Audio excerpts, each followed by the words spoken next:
how was it, redshirt freshman, this was your first D1 meet, competing, representing HSU. Can you just take me through your mindset going into the race and then winning your heat of the race? Just talk to me about how the preparation felt, and then after you had won, what did that mean to you? Well, I was really excited to race because this was my first official year racing. Last year I was injured and I was redshirting, so that was a big deal. That had been about a year since I'd raced on the track. And then I opened up at Chico the week before, which wasn't a D1 meet, but it was still good opportunity. Chico guys are fast, and I was like, okay, hopefully I can run fast there. And I ran well, but I think I learned a lot from that race. So then going in the next week to Sacramento, I remembered the way the Chico race went, and I was like, all right, I know I can do better. There's a few things I could have done, and then last minute the heats changed in Sacramento, so I went from being last ranked in heat 2 to first ranked in heat 3, and then I kind of went, well, now maybe instead of just running a fast time, I can run a fast time and maybe win the thing, maybe if I'm ranked first, but the rankings don't mean that much at that point. It's everybody's just a second or half a second off, but that gave me some confidence, and stuck to my race plan, stayed relaxed for the first half, and then at the end I felt really good, so I just moved up and nobody moved with me, so I won my heat. It was good. Yeah. Now, the time that you ran, how close is that to your lifetime PR? Well, that was a PR because I've only ran the 1500 twice. First time was at Chico the week before, which I ran 3:58, and then on Saturday at Sacramento I ran 3:55. So that's good improvement. But in high school, you run the mile. It's different. So I ran 4:14, and a 3:55 roughly converts to a 4:13 mile. But I felt pretty strong, so I think I could have, if I would have carried the pace to what would be the mile distance, I think it'd be about a 4:11, 4:12. So that's good. So yeah, I guess I'm doing well. That is a in terms lifetime of, PR. Yeah, that is a lifetime PR. Yeah, that's the answer to Don't that. take it away from yourself. So hopefully I can get a few more this season. Yeah. Tell me a little bit about the importance of having this upcoming week off, because I know that you guys have been going, pretty much every weekend now for a while. So just tell me a little bit about how important it is for you guys to get a little bit of a breather before you pick it up in April. I think it's really important. I've only done 2 races this season, so I actually feel really good. But even if you feel good, you still need a rest, and you need to take care of the problems before they start. So it's smart, I think, to take some time off for most people. Yeah, it's gonna be good, and if anything, I can get more volume in these next 2 weeks so I don't have to race. So I'm okay, because I like to relax the day or two before a race and make sure my legs will be fresh. Now I can just work through it. So it's really important. Yeah.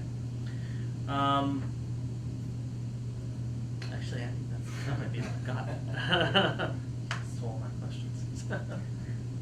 The injury you said you had last year, what was the injury? The beginning, during cross season, I had a stress fracture. In your foot? Yeah, in I think it was my 3rd or 4th metatarsal, so it's sort of a toe bone. And then right before track, I got a pretty bad Achilles injury, Achilles tendonitis. So I was pretty much out, but it's okay. Obviously running better than ever. I got a new PR. Yeah, do you still feel anything with those? I haven't felt anything with those for a while now. Yeah, I just had to rest a lot and find other ways to train. How hard was it to kind of pull yourself back and have to rest on those injuries? At the time, it was really hard. Looking back now, it worked well, and I'm glad I did it. But at the time, it was really hard, pretty terrible.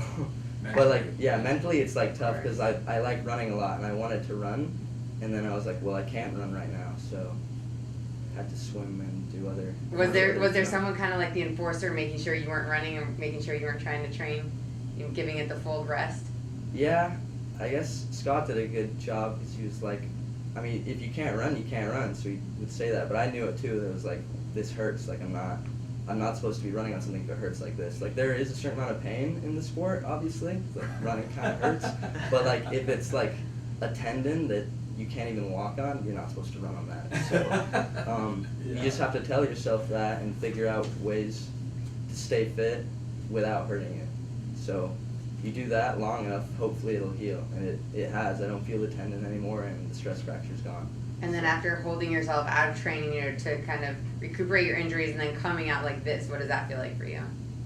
It's nice. Hopefully I can do even better, like keep improving. But yeah, I'd like to think of this as a good starting point. Like, more room to grow from here. Yeah. So it feels good, yeah. Awesome. Daniel, thank you so much. Do you have any final thoughts? You want to shout out to Grandma, your mom, anybody? I guess shout out to the whole team, because like the whole men's team and the women's team, obviously, like we said, they're ranked really well. But the men's team did really well at the race. We had 3 people, including myself, PR in the 1500, and like I think 4 flat is like that mark where like, dang, like you're doing pretty good, I guess, doing pretty well in the 15. And we had 3 people go under there, along with under 4 that is at that meet, so that was good. Braden Leach had a breakthrough in the 800. He ran 157 his sophomore, junior, and senior year of high school. And then at this race, he ran 155. So it's a 2-second PR in an event that's hard to PR in. So he's doing well.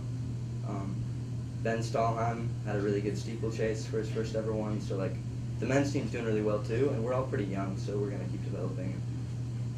It's pretty cool that we're all doing well. It's not, just individuals. Yeah. I have one more question now. Okay. With the girls team, like Coach said, they're a once-in-a-lifetime team, kind of, one kind of thing happening. Yeah. For the guys, you guys are working hard, you guys are accomplishing, but does it, do you guys kind of have that pushing you to do better? Or? I guess. It is great. They're doing great, but me personally, I think I'm better at just pushing myself. Like, I don't want to compare myself to others. I'm just trying to do the best that I can be. So I'm really glad that the girls are doing the best that they can, the women are doing the best that they can be, and Does it it's motivate showing. you? Yeah, I guess it motivates me, but I'd like to think I'm gonna try my best no matter what, When all the guys are together, though, are you ever like, we gotta win this, like, kind of comparison for fun? Maybe a little. I don't know. I wouldn't. I don't think so. I don't think so. I think we're all trying our best. Yeah, and we're still They're in improving. different team cycles, right? Yeah. The women probably were where the men were, and it's a flip flop. But you got these different cycles every year. But they're young, and So they're it's, gonna so it's have, completely different cycle. Yeah. Yeah, we're all trying our best either way. So, and we're still improving, all of us. So it's cool. Hopefully, like maybe someday we can be like that. Like one of those nationally ranked teams. Sure. But like, yeah, it'd be cool. But we're just all trying to do the best we can. So maybe it's more of a situation where they're showing you, like, that's achievable. Yeah, that's true. You guys Yeah, are- I feel like we can be pretty good in the men's team, honestly. Like, we're all still improving. There's a lot of room to grow.